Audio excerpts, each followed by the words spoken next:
انت ايش عم تسوي هون؟ عم ببيع مي ومحارم واكلات. انت عم تبيع مي ومحارم؟ ايه انا عم ببيع مشان اعيش واكل واشرب. يخود هي لكان عيش فيها.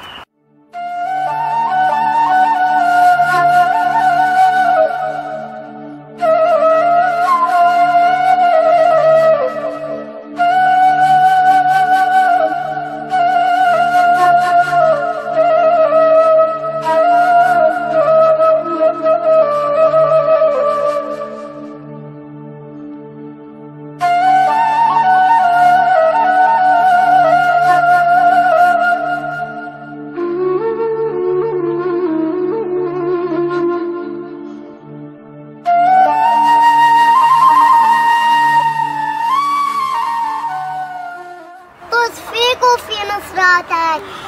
لا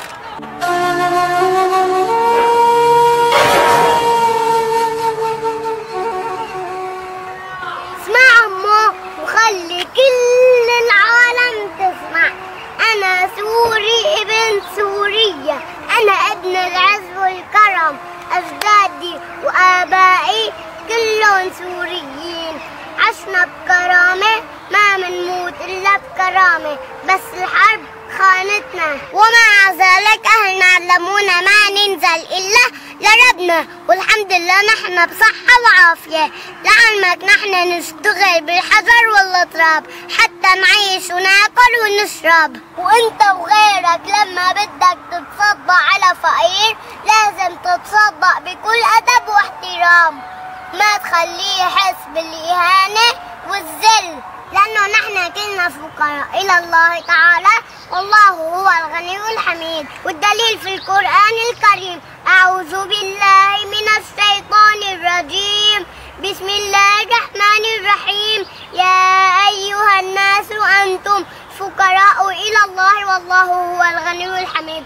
صدق الله العظيم. وقال رسول الله صلى الله عليه وسلم: يدخل فقراء أمتي الجنة قبل أغنيائهم ب500 عام.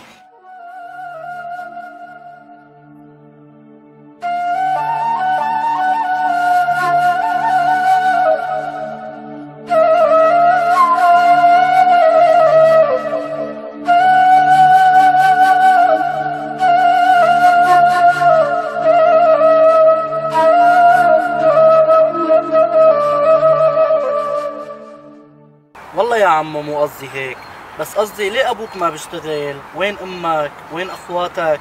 ليش تاركينك هيك لحالك؟ ماتوا كلهم بالحرب بسوريا.